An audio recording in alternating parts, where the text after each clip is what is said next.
Hello and welcome to FPS Coach. My name is Rambo Kim, and in this video we're going to be talking about wrist pain and forearm pain when gaming. I know some of you have been leaving comments about why it's happening and what you can do to prevent it. So I brought in a trained professional, Matt from 1HP. He's a trained medical professional that works with esports teams and professional players to figure out what they can do to prevent this kind of pain and injury when gaming, and what they can do to relieve some of that pain and some stretches and that kind of stuff. So for me, the thing that I can pitch in, I'm not a trained professional, but one of the reasons that I've seen that causes this tension in this forearm is obviously playing aim training a little bit too much and bending your wrist to the maximum left and right too often. So if you just sit here and bend your wrist to the left and to the right and kind of jam it, you're automatically going to feel that tension. So when you're causing that kind of stress constantly, obviously there's going to be tension and pain there involved. So anyways, I'm going to go ahead and kick it off to Matt.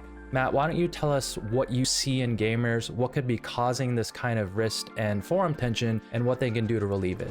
Hey all, as Ron mentioned, I'm a physical therapist who has been working in esports for the past 8 years. And I've treated over 2,500 cases of wrist pain, and I'm currently working with a few organizations and players internationally in both VCT and CS2. I grew up gaming and actually watching Rambo, so I really wanted to help more gamers learn that they could take some simple steps to prevent injuries and keep playing. So let me start by busting one of the most common myths. It is not carpal tunnel syndrome. In those 2,500 cases, we only saw one mild form of CTS, and even then what was mainly involved were the tendons of the hand. I've broken this down in more depth in one of my videos if you do want to check it out, but basically we use the muscles to grip and move the mouse, so the contractile tissue is often what breaks down or gets irritated first. So it's a tendon issue, not a nerve problem. Okay, so why do these things happen?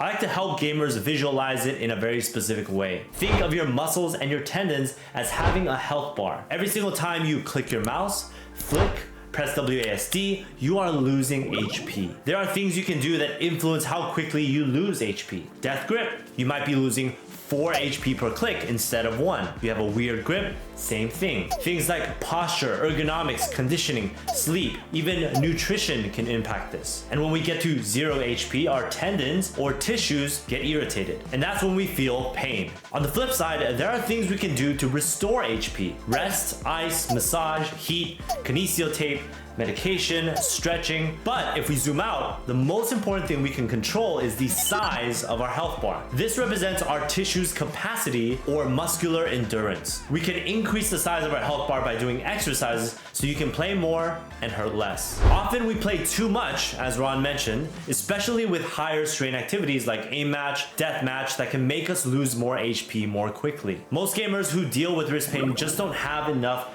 health or HP to handle the repeated stress of gaming. Here are the 3 most common reasons why we develop wrist pain or lose HP more quickly. As a side note, these are actually the 8 most common regions we have seen in the past 8 years. And watch until the end, since I do have a special offer for you or anyone watching this video. There are 3 things we can do to prevent or manage wrist and forearm pain.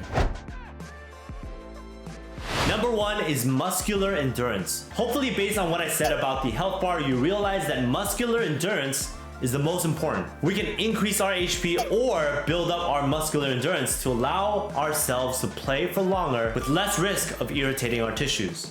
Here are the 2 most common pain regions that we've seen over the past 8 years and the exercises and stretches you can do to prevent or manage pain in this area. If you have pain on the palm side of your forearm or wrist, or you want to prevent issues from occurring on that side, you can start with a dumbbell wrist flexion exercise, rolling it all the way down to your fingertips and then rolling all the way back up. That really helps to target those muscles on the palm side of the forearm.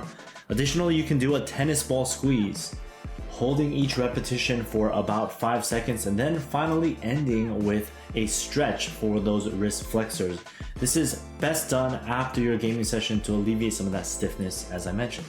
For the backside of the forearm and wrist, you're also going to be doing dumbbell exercises, but this time focusing on the extensors or the muscles on the top side of the forearm, performing 12 to 15 reps per set. Then you're going to follow that up with the banded finger extension exercise. This continues to load up those same muscles and tendons, allowing you to build up that endurance. And finally, you focus on stretching those muscles, especially after your gaming session, holding for about 20 to 30 seconds for each rep. If you want a free guide that references exercises and stretches to perform for each of these regions, check out the link right here or in the description below, or you can comment wrist pain and I'll send you the link directly. The second thing we can do is recognize how much stress we're placing onto our tissues and actively have a strategy to manage that. That's what we call load management. The two largest variables that affect load are 1, how long we're playing, and 2, what we are playing. So things like deathmatch versus ranked versus aim training have very different intensities. High intensity plus longer duration without a break are what lead to injury. This happens most commonly when new patches get released near the end of a ranked season or just before an actual competitive season if you're in esports, starting an aim training program, and etc. All times in which a lot of gaming is happening to either learn the game or improve your mechanics. So the rule of thumb is that every 50 minutes that you play, you should try to take a 5-minute break. And if you don't take a break or use those 5 minutes, those 5 minutes will carry over into the next hour. So 2 hours, 10 minutes, 3 hours, 15 minutes, so on and so forth. So try a stretch or even go walking during this time.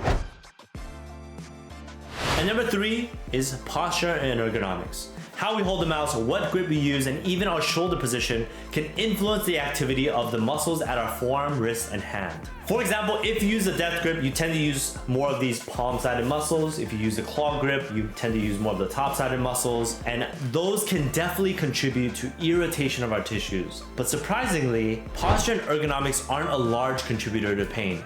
We often see it contributes maybe 10 to 20%. And this is often because the conditioning or our load management is a larger influence on how much physical stress actually occurs on our tissues. One important thing to note with posture and ergonomics is the wrist position of the mouse. We see this position commonly in individuals who have pinky-sided wrist pain. This often shortens the muscles on the pinky side of the wrist, which can fatigue the muscles on that side a bit more quickly, leading to earlier irritation. You lose HP more quickly when you play, and it can also lead to trouble flicking to the right. This is because we naturally have 20 degrees of radial deviation going towards the thumb and an average of 30 to 40 degrees going to the right. So if your wrists are already here, you have less space to flick to the right and may need to compensate with your arm or your shoulder. 5 to 10 degrees of ulnar deviation is fine, but more than that 10 to 15 can really increase the risk of pain or limit flicking to the right.